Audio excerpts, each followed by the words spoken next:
तो आज हम सभी बात करने वाले हैं जो चैप्टर नंबर 1 है थियोरेलाइट, और थियोरेलाइट से रिलेटेड कितने टाइप के न्यूमेरिकल हैं, उसमें किस टाइप के न्यूमेरिकल आते हैं और बहुत सारी चीजें आप न्यूमेरिकल में आप देखते हैं।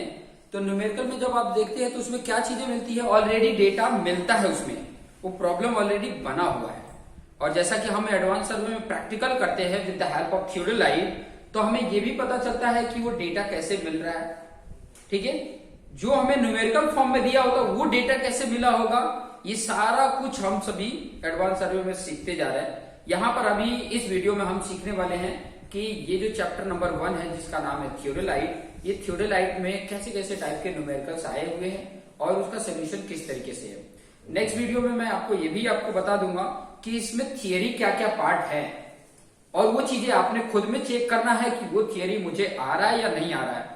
प्लस उसके साथ साथ सारी थियरी, जितने भी थियरीज आने वाली हो एग्जाम से रिलेटेड, और प्लस जो थियरी दी हुई है इस चैप्टर में, वो सारा कुछ हम सभी सीखने वाले हैं। ठीक है, ए टू जेड। हालांकि आप लोग का 3 मार्च से स्टार्ट हो रहा है, तो 3 मार्च से अभी जुलाई तक है, तो इस जुलाई के बीच में हमें एडवांस सर्वे की अगर मैं बात करूं तो एडवांस सर्वे से रिलेटेड हर वो टॉपिक, हर वो पॉइंट, हर वो प्रॉब्लम्स हमें आ जाने चाहिए। ठीक है, तो बात करते हैं इसमें न्यूमेरिकल कौन कौन से टाइप के आएंगे। तो मैं यहाँ पे न्यूमेरिकल का अगर बात बताऊं तो पहले आप सीखे हो लैटिट्यूड, उसका फाइंड आउट करना, लैटिट्यूड एंड डिपार्चर कैसे फाइंड आउट करते हैं, लैटिट्यूड एंड डिपार्चर कैसे फाइंड आउट करते हैं। यहाँ पे थोड़ा बहुत सिखाते भी जाता हूं, जैसे कि लास्ट तक थोड़ा बताया था तो उसमें मिस्टेक हो गया था। हमारा जो भी एंगल होगा, चाहे वो एंगल होल सर्कल बियरिंग में हो या तो रिड्यूस बियरिंग में हो, एंगल जो भी रिप्रेजेंट होगा कैसे होगा, होल सर्कल बियरिंग में या तो रिड्यूस बियरिंग में। तो ध्यान दो, जैसे मान लो कि कोई ये लाइन है, ये लाइन है, मान लो ये ए बी कोई ये लाइन है, इस ए बी लाइन का लैटिट्यूड फाइंड आउट करना हो या डिपार्चर फाइंड आउट करना हो तो वो होगा क्या। तो हमारा एंगल कैसे होता है, जैसे ये नॉर्थ है, ये साउथ है, ये ईस्ट है और ये वेस्ट है, तो हमेशा या तो एंगल नॉर्थ के साथ होगा या तो साउथ के साथ होगा। कब, जब आरबी की वैल्यू लेते हैं तब। ठीक है, बट अगर होल सर्कल बियरिंग होगा तो नॉर्थ का ही रेफरेंस होगा, और डायरेक्शन क्या होता है, क्लॉकवाइज डायरेक्शन होता है। ये चीज आपने सीखा। अब यहाँ पे देखो, मान लो कि आरबी में दिया है या होल सर्कल बियरिंग, अगर इसमें है तो RB whole circle bearing same होता है। आपको सर्वे में आपने सीखा, अगर फर्स्ट क्वाड्रेंट में है तो उसकी आरबी और होल सर्कल बियरिंग सेम ही होती है, बस डायरेक्शन इंपॉर्टेंट होता है। मान लो यहाँ पर थीटा दिया है, ठीक है, तो ये कैसा है, इंक्लाइंड है, ये एबी लाइन कैसा है, इंक्लाइंड है। इस एबी लाइन का लैटिट्यूड और डिपार्चर फाइंड आउट करना। तो लैटिट्यूड क्या होता है, देखो लैटिट्यूड हमेशा ये बताएगा, वर्टिकल को बताएगा। लैटिट्यूड किसको इंडिकेट करेगा, नॉर्थ और साउथ को इंडिकेट करेगा। हमेशा क्या होगा, नॉर्थ या तो साउथ होगा। डिपार्चर ईस्ट और वेस्ट को इंडिकेट करेगा। समझ में आया? तो डिपार्चर ऐसे होगा, ठीक है, और लैटिट्यूड ऐसे होगा, चाहे वो किसी भी क्वाड्रेंट में हो। तो अब देखो डिपार्चर में इसको अगर 2 कोऑर्डिनेट बनाओ तो एक तो ये होगा और एक ये होगा, ये दोनों होगा, 2 कोऑर्डिनेट होंगे। अब जैसे मान लो कि कहीं पे भी एक जगह पे यहाँ पे बात करता हूं, तो एक तो मेरा ये हॉरिजॉन्टल वाला हो रहा है और एक वर्टिकल हो रहा है। इसी को मैं थोड़ा बाहर कर दूं, ए बी, इसका नाम सी रख देता हूं, इसको थोड़ा मैं ऐसे बना देता हूं। देखिए ऐसे है, एंगल मेरा थीटा यहाँ पे है, ए ये है, बी ये है और सी ये है। इस ए बी की वैल्यू मान लो लेंथ दिया है, एल लेंथ है, हमें पता है ए बी जो हमने फाइंड आउट किया है, ए बी उसका लेंथ दिया है और नॉर्थ के साथ उसका एंगल दिया है। कितना है एंगल, आरबी में दिया है। ठीक है, आरबी में दिया हो या होल सर्कल बियरिंग में, उससे कोई फर्क नहीं पड़ेगा। ठीक है, कहीं पर भी होगा। अब यहां पर मुझे क्या चाहिए, ये हाइट, ये जो बताएगा वो क्या बताएगा, लैटिट्यूड बताएगा। ये मैंने बताया, ये लैटिट्यूड बताएगा, ये डिपार्चर बताएगा।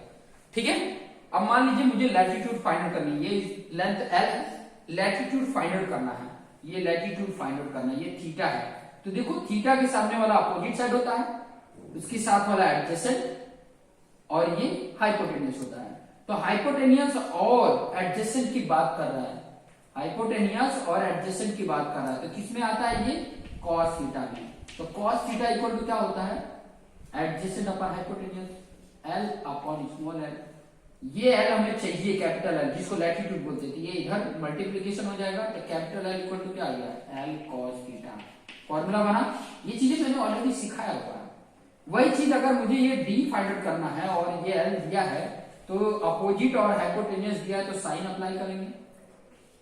साइन थीटा इक्वल टू क्या हो जाएगा, डी अपन स्मॉल एल। ये इधर मल्टीप्लीकेशन हो जाएगा तो डी मिल गया एल साइन थीटा।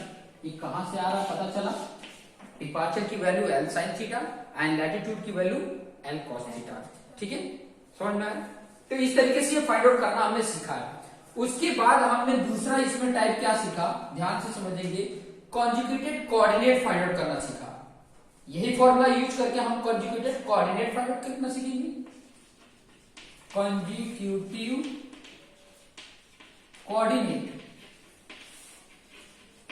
ये फाइंड आउट करना सीखा। कॉन्जुगेटेड कोऑर्डिनेट जब फाइंड आउट किया तो उसके बेस पे हमारा ये जब निकालते थे summation L and summation D, अगर ये समीशन एल इक्वल टू 0 हो गया, समीशन डी इक्वल टू 0 हो गया, तब ये कॉन्जुगेटेड कोऑर्डिनेट क्या होगा, करेक्ट होगा।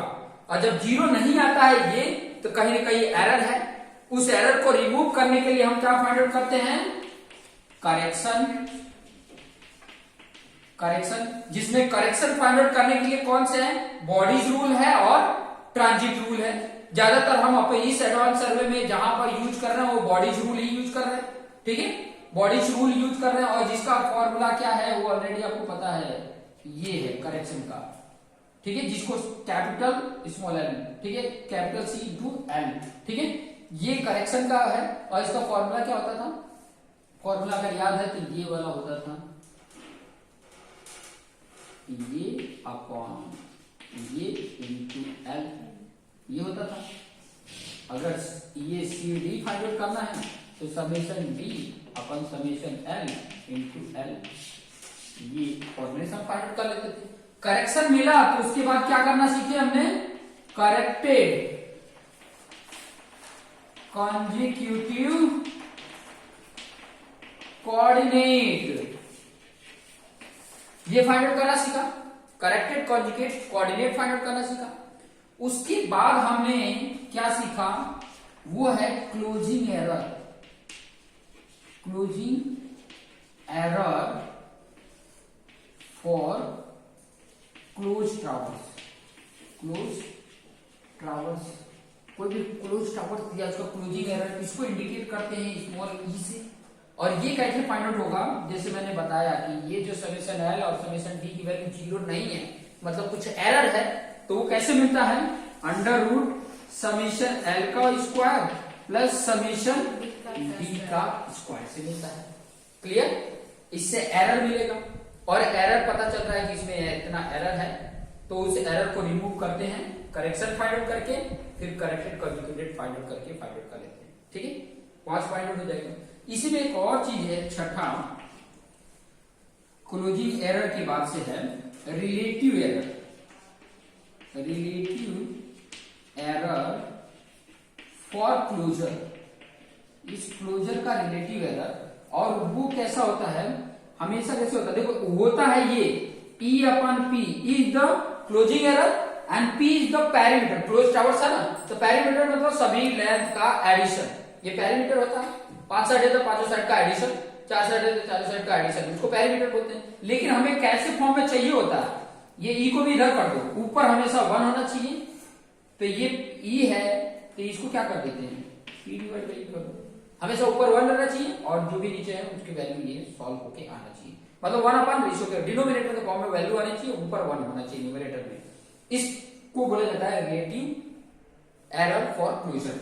रिलेटिव एरर फॉर क्लोजर, ठीक है। उसके बाद एक और चीज है, ये तो बहुत इजी है, उतना ज्यादा नहीं, यहां तक मैंने सिखाया था। उसके बाद एक और चीज मैंने आपको सिखाया था, वो है इंडिपेंडेंट कोऑर्डिनेट फाइंड आउट करना।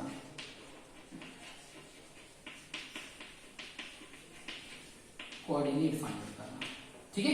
इंडिपेंडेंट कोऑर्डिनेट, वो इंडिपेंडेंट कोऑर्डिनेट कैसे, किसी एक का कोऑर्डिनेट दिया होगा और उसके अकॉर्डिंग बाकी सबका जो भी कंजुगेटेड कोऑर्डिनेट दिया है उसमें अगर प्लस है तो प्लस करो, माइनस है तो माइनस कर दो, बाकी सभी स्टेशन का इंडिपेंडेंट कोऑर्डिनेट मिल जाएगा, सभी स्टेशन का।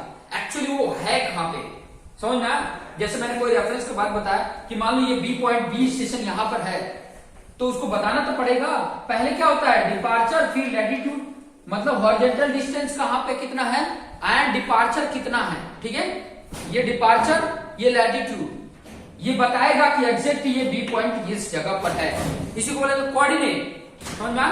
कोऑर्डिनेट का मीनिंग क्या हुआ, लोकेशन बता रहा है कि एग्जैक्ट वो कहां पर है। समझ में आया? ये सब अगर स्पेस में देखते हो कि जो स्पेस यान है वो एग्जैक्ट कहां पर है, तो ये कोऑर्डिनेट के बेस पे बताते हैं इक्वेटर से कहां पे है और उसका जो एक्सिस है वहां से वो कितने हाइट पे है या कितने किस जगह पर है, इसे लोकेशन पता चलता है। समझ में?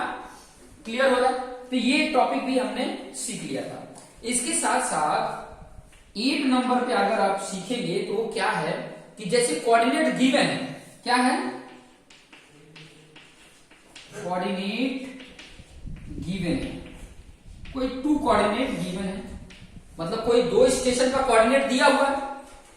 समझ में आ रहा है? जैसे मान लो कि कोई ए पॉइंट है जिसका डिपार्चर लैटिट्यूड दिया है, कोई बी पॉइंट है जिसका डिपार्चर और लैटिट्यूड दिया है, तो इसका लेंथ कितना होगा, ए बी का लेंथ कितना होगा और ए बी नॉर्थ के रेफरेंस के साथ कितना एंगल बना रहा है वो बताना पड़ेगा। 2 coordinate given, find length and bearing, ऐसे टाइप के क्वेश्चन आएंगे जिसमें मैंने आपको बताया था क्या करेंगे, इसका एल फाइंड आउट करेंगे। एल कैसे मिलेगा, एल क्या है वर्टिकल हाइट, तो एल कैसे मिलेगा, उनके जो एल की वैल्यू है, एल कहां पे आ रहा है पहला कि दूसरा, दूसरा, मतलब उसके वाई जो कोऑर्डिनेट की वैल्यू है वाई एक्सिस से उनका डिफरेंस से एल मिलेगा और डी का जो है उनके डिफरेंस से डी मिलेगा। समझ में आया? तो ये एल और डी की वैल्यू मिल गई। उसके बाद हम क्या कर लेंगे, हमें फॉर्मूला है tan theta equal to summation, यहां से भी कर सकते हो। थीटा इक्वल टू क्या होता है, ये डी अपन एल अपोजिट अपन एडजेसेंट बोलते हैं ना, गुजराती में आप क्या बोलते हो, सामेनी बाजू अपन पासेनी बाजू। ठीक है, तो इसको कर्ण बोलते हो। क्लियर? तो ये सब चीजें भी आपको ज्यादा यूज में आएगा इसके नेक्स्ट चैप्टर में, बहुत ज्यादा यूज में आएगा क्योंकि उसका एप्लीकेशन ही है। जो आप ट्रिग्नोमेट्री पढ़े हो और उसके बाद एप्लीकेशन पढ़ते थे, यहाँ पे पूरा एप्लीकेशन देखने को मिलेगा और इसका यूज भी देखने को मिलेगा। प्रैक्टिकल भी करोगे तो आपको आइडिया मिलेगा क्या कर रहे हैं। इस तरीके का आएगा, 2 कोऑर्डिनेट दिया होगा, उन दोनों के बीच का लेंथ। 7th चैप्टर आप 10th क्लास में ये भी पढ़े हो, कोऑर्डिनेट ज्योमेट्री, 2 पॉइंट के बीच का डिस्टेंस कैसे फाइंड आउट करते थे, तो वो भी आपको यहाँ पर थोड़ा बहुत सीखने को मिलेगा। वही कर रहे हैं हम। तो 2 पॉइंट रहेगा, उसके बीच का डिस्टेंस मतलब लेंथ हो गया और उसका बियरिंग फाइंड आउट करना हम सीख रहे हैं। ठीक है, ये समझ में आ रहा है? इसके बाद आपको एक और चीज मिलेगा जो अभी अभी आपने प्रैक्टिकल किया है उसके बेस पे, वो क्या है कि अगर इंक्लूडेड एंगल गिवन है, इंक्लूडेड एंगल एंड 1 बियरिंग अगर दिया हो, 1 बियरिंग मतलब 4 बियरिंग या बैक बियरिंग, 1 4 बियरिंग गिवन हो, क्या हो ये गिवन हो, तो इसके बेस पे अदर बियरिंग फाइंड करना। क्वेश्चन अब बनाया होगा। इंक्लूडेड एंगल मतलब जैसे कोई क्लोज टावर्स बना रहे हैं, जैसे मैंने ये बनाया, ये ऐसे ऐसे बने हुए, ये एंगल आपको पता है, ये एंगल आपको पता है, तो इसका मान लो ये ए है, ये बी है, ये सी, ये डी और ये ई, तो इसका ये ए बी का ये 4 बियरिंग, समझ में आ रहा है, ए बी का ये 4 बियरिंग, वैसे ये बी सी का 4 बियरिंग ये आएगा, वैसे ही यहां पर सी डी का देखोगे तो 4 बियरिंग ये आएगा, डी सी का देखोगे तो 4 बियरिंग क्या आएगा ये आएगा, और सी ए का देखोगे डी ई का था, फिर डी ए का देखोगे तो 4 बियरिंग ये आएगा। तो ये कैलकुलेट करना सीखोगे। ठीक है, अभी तक मैंने वहीं तक सच बताया था, यहां तक इंडिपेंडेंट कोऑर्डिनेट तक बताया था, उसके बाद ये आपको बताऊंगा, फिर ये बताऊंगा इंक्लूडेड एंगल अगर है उसके बेस पे उसकी 4 बियरिंग बैक बियरिंग कैसे फाइंड आउट करते हैं। अगर 4 बियरिंग है तो बैक बियरिंग फाइंड आउट करना आपके लिए इजी है। ये भी कॉन्सेप्ट आपने सर्वेइंग में सीखा है कि अगर एक कोई बियरिंग है तो उसका अगर 4 बियरिंग है तो बैक बियरिंग आसानी से कर सकते हो। ठीक है, अगर रिड्यूस बियरिंग में है, आरबी में है, तो क्या करते हैं, एंगल वही रहेगा, नॉर्थ का साउथ, ईस्ट का वेस्ट करते थे। वही अगर होल सर्कल बेयरिंग में होगा तो अगर 180 डिग्री से ज्यादा है तो 180 डिग्री माइनस करते थे, या 180 डिग्री से कम है तो ऐड करते थे, इससे वो फोर बेयरिंग से बैक बेयरिंग में कन्वर्ट हो जाता था। क्लियर? इतना सब क्लियर हुआ? तो मुझे ऐसा लगता है ना कि इसी टाइप के रिलेटेड क्वेश्चंस हैं आपके। एक और चीज इससे एक और समझ सकते हो, देखो यहां पर एक और 10 नंबर का आप हेडिंग डाल के ये लिख सकते हो, क्या? Missing, find missing length and bearing of close towers. वो भी कैसा? क्लोज टावर्स का, ओपन टावर्स का नहीं। कोई क्लोज टावर्स बने हुए हैं, जैसे क्लोज टावर्स है, मान लो किसी का लेंथ लेना भूल गए, लिखना ही भूल गए, ठीक है, तो मिसिंग है, तो वो कैसे फाइंड आउट करेंगे, वो चीजें सीखोगे। उसके साथ साथ कोई मतलब एंगल भूल गए, मान लो क्लोज टावर्स ले रहे थे और 4 लिया आपने, 5वां भूल गए, लिखना ही भूल गए, किया तो था लेकिन भूल गए, तो वो चीजें आप यहां ऑफिस में बैठे बैठे आप सीख सकते हो। समझ में आया ना? जैसे आप लोगों ने प्रैक्टिकल किया, 4 लिया, 5वें को जाने दो, फाइंड कर लेंगे हम, अगर क्लोज टावर्स है तो, नहीं तो नहीं। समझ में? तो ये सब चीजें 1 बाय 1 करके सीखेंगे। तो इतना आइडिया मिल गया, क्लियर हो गया ये सब चीजें। तो ये नोट डाउन करना इंपॉर्टेंट है। इसके टाइप से रिलेटेड ये न्यूमेरिकल टाइप अगर आपको आ रहे हैं तो इस चैप्टर के सभी क्वेश्चंस आ रहे हैं, न्यूमेरिकल टाइप के क्वेश्चंस आ जाएंगे। तो ये चीजें आप स्क्रीनशॉट भी ले सकते हैं और इससे रिलेटेड अगर कोई डाउट हो तो हम डिस्कस करते रहेंगे। क्लियर? समझ में आया?